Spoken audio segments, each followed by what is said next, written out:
Well, good morning, everyone. It is the 17th of December. This will mark, for reference, the last Tuesday call for the year. Next Tuesday, of course, is Christmas Eve, and the Tuesday after that is New Year's Eve. So we've got 2 busy weeks coming up as we get ready to celebrate our Christmas time with our families and get ready, of course, for the new year. So please don't anticipate a call this time next week or the week after. We will reconvene the first Tuesday of the new year. I wanted to talk on a subject, again, following on perhaps a little bit from the last couple of weeks. As you know, over the last 3 weeks, we've talked about 2 critical subjects. One, establishing vision for ourselves, for our future, but primarily focused around how we develop our habits and shift them from what they currently are to perhaps where we need to get them to be. I want to almost take a leap backwards and discuss why would we need to change our habits in the first place? What's the drive behind this? And this perhaps really ties in, as always, I'm not sure about you, but the month of December, especially for me, is always a month where I am reflecting, reviewing, evaluating perhaps the performance of my year, and then looking at what I want to accomplish for the following year.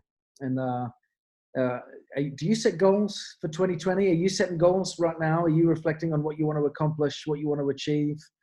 I hope so. As business builders, it really is incumbent upon each of us to have meaningful goals that we strive to accomplish on a yearly basis.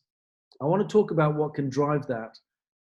And critically, what prevents us from succeeding in doing it.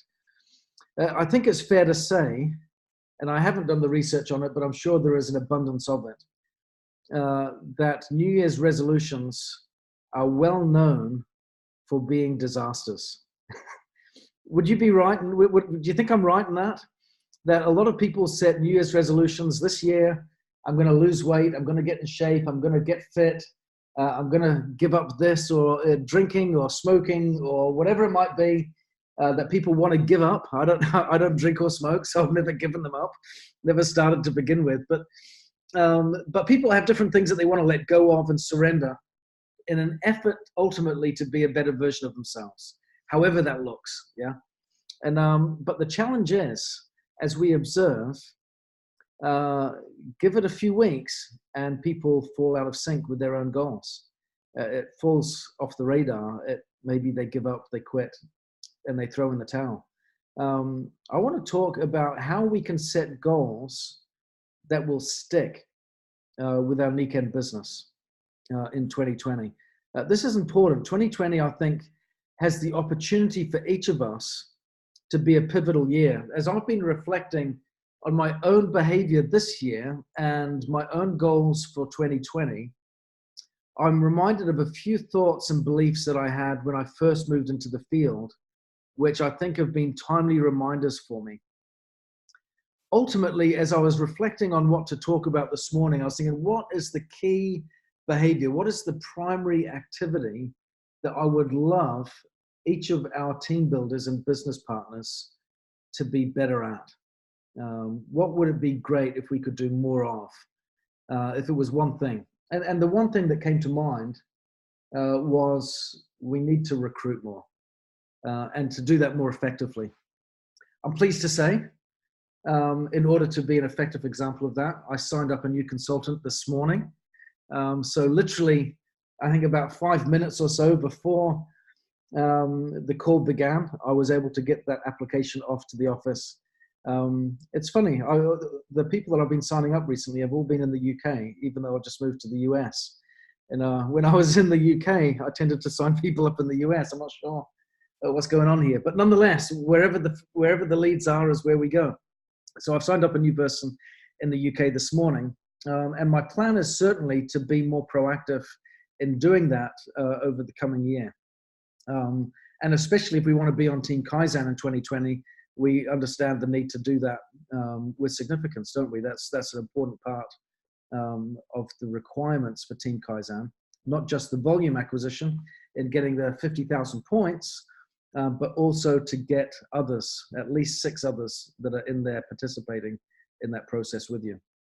So I thought about this. I thought, okay, so the challenge is for most of us, we need to recruit more people.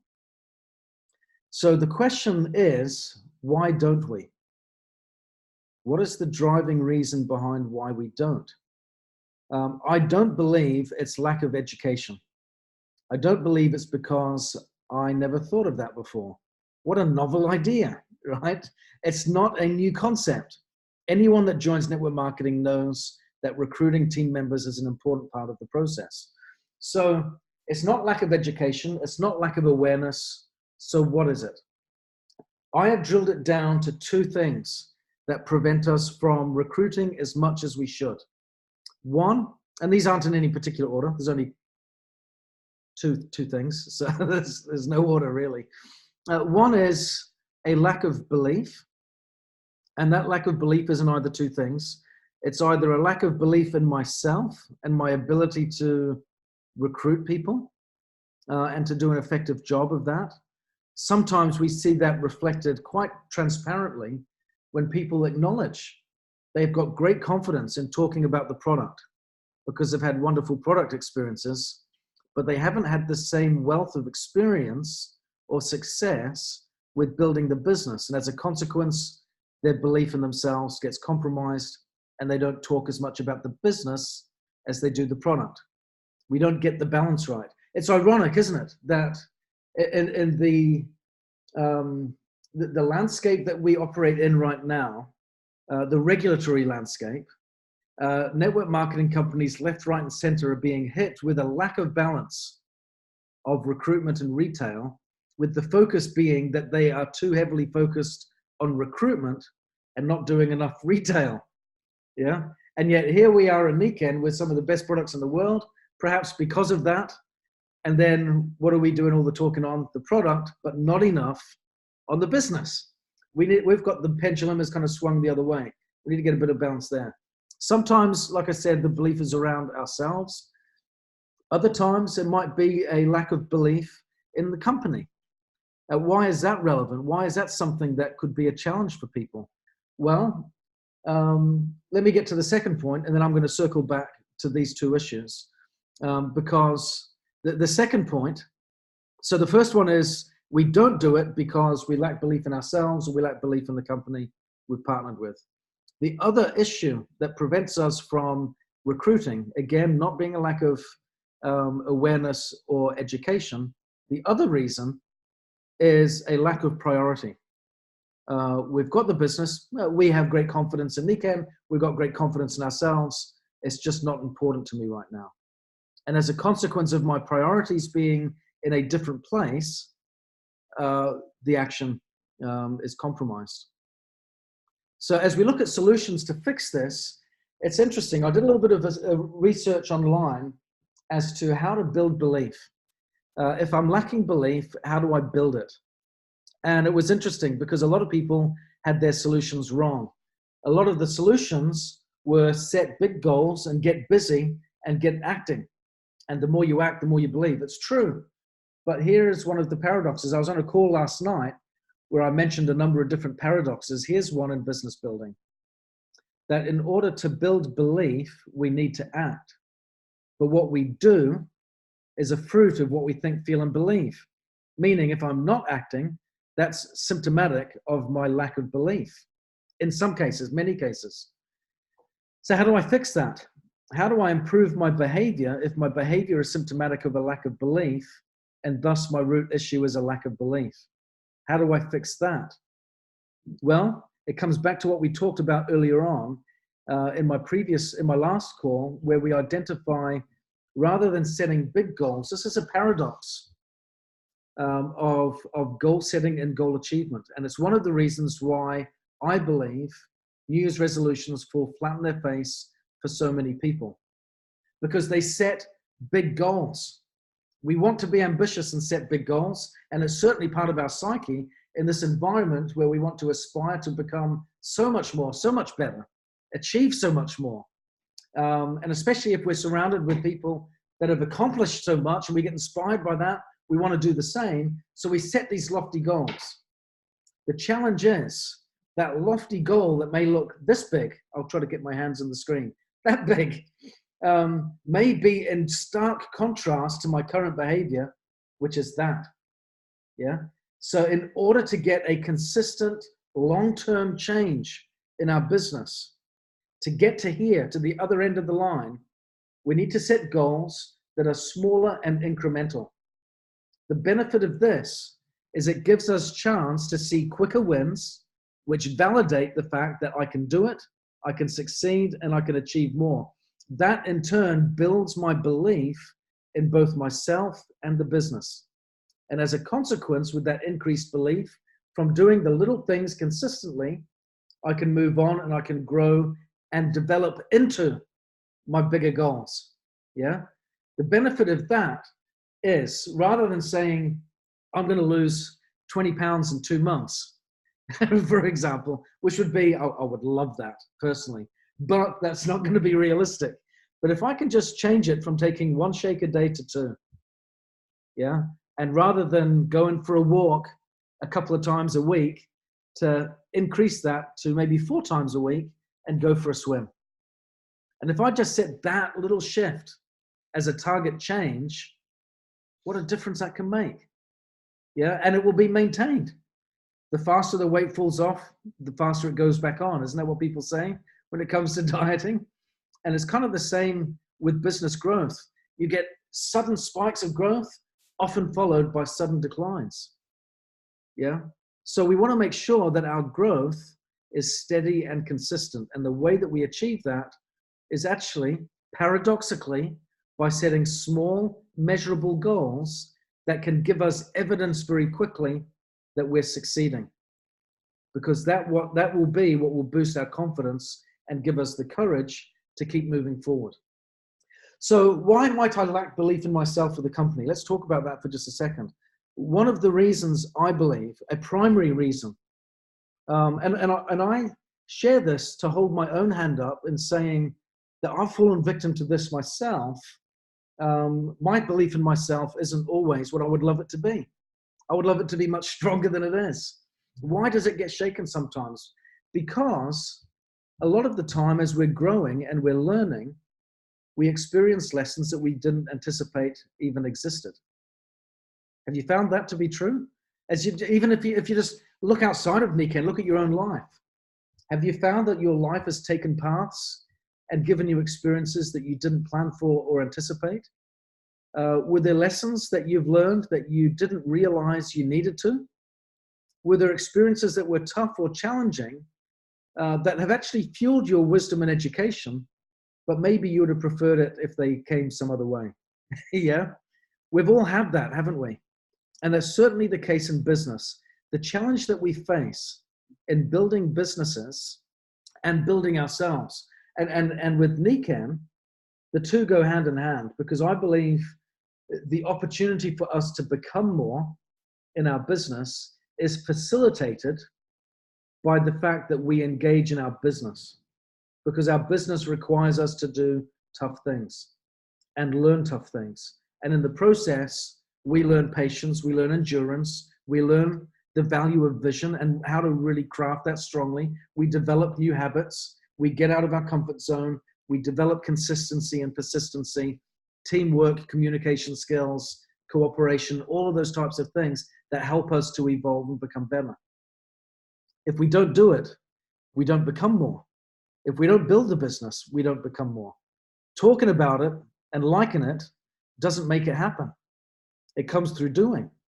And so the challenge that I've found is we don't get taught at school, and typically don't get taught at university, some of the paradoxes that apply to building a successful business. Such as, like I said before, business will be fed out of belief. Belief is one of the foundation building blocks of our business. It's absolutely foundational. Why is that? Because I can't have a lofty vision for what I want to become and achieve without combining that with the belief and conviction that I can make it so. If I don't combine my vision with a real belief that I can make it happen, then it's no longer a vision. It's just a wish. It's just an aspiration. It's just a pie in the sky pipe dream. But when I combine it with belief and conviction that I can genuinely achieve it, then something else starts to change. But the challenge is, like I said, what we do is the fruit of what we think, feel, and believe. So when there is an absence of doing, that is a reflection of what I truly believe. And like I said, not all the time. Because the other challenge, of course, is if it isn't a reflection of my beliefs, it's a reflection of my priorities. So my invitation to each of us today is to reflect on what do I believe about me and my business in order for me to get the success that I want. And two, how is this business and my goals for the future for 2020, how is that reflected in my current priorities? And by priorities, I mean, how is it reflected in the way that I spend my time? That's ultimately what it comes down to. If I say I don't have time for something, we actually do. Everyone's got 24 hours in a day. We've all got the same allotted amount of time. How we spend it varies from person to person. And as a consequence, the results in our lives vary from person to person because we spend and use our time differently, and we invest our time in the things that we believe in versus the things that we don't. So if we then say, okay, I want Niken to be a bigger part of my life in 2020. I want to get improved results. I want to get a better outcome. This brings me back to my primary belief when I moved into the field, when I resigned from the position of being the president. I recognized there was lots to do, to get done, commercially in an office environment. But I also recognized that fundamentally in building the business, we need two things. We need the company to provide the product, and we need the company to pay commissions. Niken always provides product, and it has always paid commissions correctly and on time every month for 45 years. Everything else is up to me. The challenge that we have is we can often get bogged down in believing things are barriers to our success that are not necessarily barriers to our success. I had a friend of mine that was a CEO of a very large organization who said, in business, we're always going into or coming out of a crisis. And he smiled and he said, so if you're smiling, I know what's around the corner for you. Yeah, you've obviously just come out of one. If you're smiling, you're probably going to go into one in a minute. But unfortunately, that's true. And that isn't a problem. It's just a reality. It's only a problem if we fail to embrace it as a part of our reality. But if we can understand as entrepreneurs, and this is one of the challenges that we face, is that many people don't understand it. And when they experience it, they reject it as a truth, even though it is a truth. They reject the fact that business is tough. They reject the fact that obstacles get in the way from our growth. They reject the fact that if I'm struggling or if I feel like I'm failing, that is actually symptomatic of success and progress versus the opposite. Too often we misinterpret struggle, strain, effort with failure. We link it to that when we should be linking it to progress and improvement. But it won't progress and improve if we aren't acknowledging it for what it is. Otherwise, we just get stuck in the mire, stuck in a trough, and we don't get out of it. If we want to get out of it, if you're feeling trapped, if you're feeling like what you're doing isn't paying off, take some time to reflect, to evaluate, to learn, but with the right mindset, go, how does this help me to be better? What can I grow out of from this and grow into as a consequence? Because the reality is, life and business are the same. They come with challenges and bumps in the road. And it's interesting, there's if you don't mind me using an example from the New Testament, and this isn't a religious principle, it's a language principle. There is a phrase that we're all familiar with, whether we're Christian or not, of the straight and narrow path. Have you heard of that? The straight and narrow path? Yeah. Like I said, this is a language lesson, not a religious one. Straight in the New Testament, when it is referred to as the straight and narrow path, get on the straight and narrow path. We often interpret that as straight, a straight line. It's not. It's not spelt S-T-R-A-I-G-H-T, which means a straight line. It's spelt S-T-R-A-I-T, which means something very different. A straight that is spelt S-T-R-A-I-T is a narrow and tumultuous passage of water. It's interesting that, isn't it? It's a tumultuous passage of water. So the straight and narrow path, when we want to get on it, in life or in business, means that it's not an easy road with no bends in it, where it's clear, where I can jump on it and see the end from the beginning. It's a choppy journey. It's tumultuous. It's challenging. It's complex. That's what it is. And that's what business is. It's complex. It's challenging. It's troubled waters from time to time. And I share this because I want to give everyone assurance, not to have everyone sit back in their chair and go, oh, great. What have I signed up to? It's the opposite.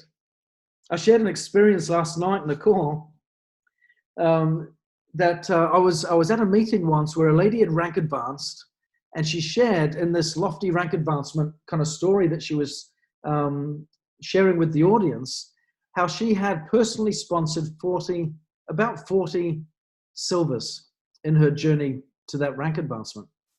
And then she went on to explain, and everyone in the audience, I was sat at the front so I could see the audience response. They all looked as though to say, oh my gosh, that's incredible. Oh, no wonder you are at this rank. And then she said, but right now, as it stands, only 10 of them are active. And I looked around to see how people would respond. And they all breathed a sigh of relief. They all breathed a sigh of relief because they were, oh, okay, that's great. Oh, my numbers are the same. I've just got less of them. Yeah. If I've recruited 3 silvers, I've probably only got 1 that's doing something right now. Yeah. And they all breathed and they said, okay, that makes me feel better. Because what that means is I'm doing the same as you. I've just not done as much. Yeah. It was wonderful and remarkable and reassuring when she shared the nature of her own failures. That in order to have become that great success and to get those rank advancements, she had brought in a lot of people that had given up and thrown in the towel. But she just kept at it. And as a consequence, she eventually got enough traction and movement that enough people stuck, and she got growth. The challenge that we're facing right now for most of us is really simple. It's we're not doing enough of the right activity. If we only do it a little bit from time to time, that's not enough. We all need to eat to be nourished. But if I only eat 1 meal every now and then, my body will be malnourished and it won't have strength to survive. I'll start to experience the effects of malnourishment. I'll start to get very frail. I'll lose energy. I'll lose strength. I'll get fatigued. My muscle mass will deteriorate. I'll start to lose weight. My body will start to digest itself. Something will go on. I don't know. It'll get something from somewhere. Maybe that's a good thing. A little bit around the stomach, perhaps. But all these symptoms start to come in because of malnourishment. For many of us, our businesses in Nikan are malnourished. We're doing a little bit of the right activity, but nowhere near enough. And then when we look at the symptoms of malnourishment in our business, we either point it at us and saying that's because I am flawed, or we point it at the business and say the business is flawed. When the solution is simple, just eat more. Metaphorically. Yeah? Just do more. I mentioned at the beginning of the call that I'd sponsored a new person this morning.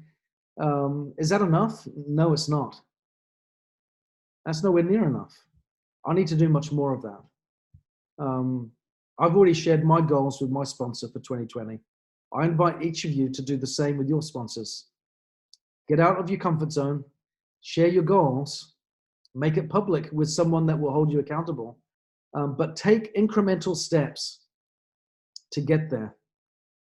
Do it in bite-sized chunks that will demonstrate to you consistently and repeatedly and early on that you can do it. Because when we're feeling malnourished and when we're looking malnourished, if we don't look the picture of health, we don't feel it. And if I don't feel it, I won't act it. Yeah?